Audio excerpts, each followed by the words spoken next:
Professor Jayashankar agriculture యూనివర్సిటీలో ప్రశ్నపత్రాల leakage rocket బయటపడింది. University సంబంధిత 4 కాలేజీల్లోనూ కాలేజీలకు ప్రశ్నపత్రం ఫార్వర్డ్ అయినట్లు యూనివర్సిటీ సిబ్బంది గుర్తించారు.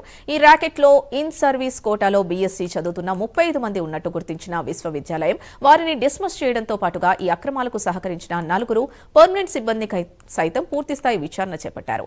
ఇంటి దొంగల హస్తంపై vice chancellor professor Aldas Janaiah ఆగ్రహం వ్యక్తం చేశారు. కోట్లు ఖర్చు పెడుతుంటే కక్కుర్తి పడతారా అని మండిపడ్డారు.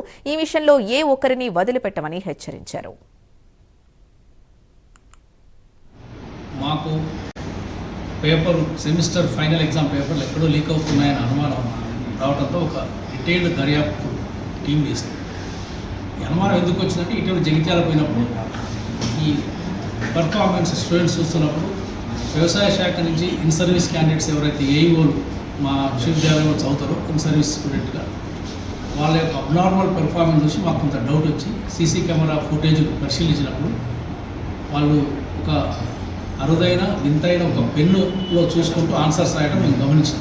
ఈ వింత పెన్ ఏంటి, ఇలా పెన్నులో చూసి ఆన్సర్స్ ఏంటి అనేది మాకు అనుమానం వచ్చి ఒక డీటెయిల్ ఎంక్వైరీ కమిటీ చేసినప్పుడు మాకు తెలిసింది ఏంటంటే ఆ ఇన్ సర్వీస్ స్టూడెంట్ చెప్పిందంటే మాకు పేపర్ యశ్వరాపేట నుంచి షేర్ అయింది ఒక గంట ముందు. దానికి ఆన్సర్లన్నీ ఫస్ట్ ఈ పెన్నులో స్టోర్ చేసుకునే ఒక అడ్వాన్స్డ్ పెన్ దొరుకుతున్నాయి ఏ పెన్లని. సో ఆ పెన్లో స్టోర్ చేసుకొని అక్కడికి వచ్చి మాకు ఏ గుర్తు కూడా పట్టలేము, ఇలా చూస్తున్నాడు ఇలా పెట్టుకుని అట్లా చేస్తున్నాడు. సో అతను రివీల్ చేశాడు ఇక్కడి నుంచి వచ్చింది. ఆ దర్యాప్తు బృందం అశ్వరాపేటకి రావడం జరిగింది.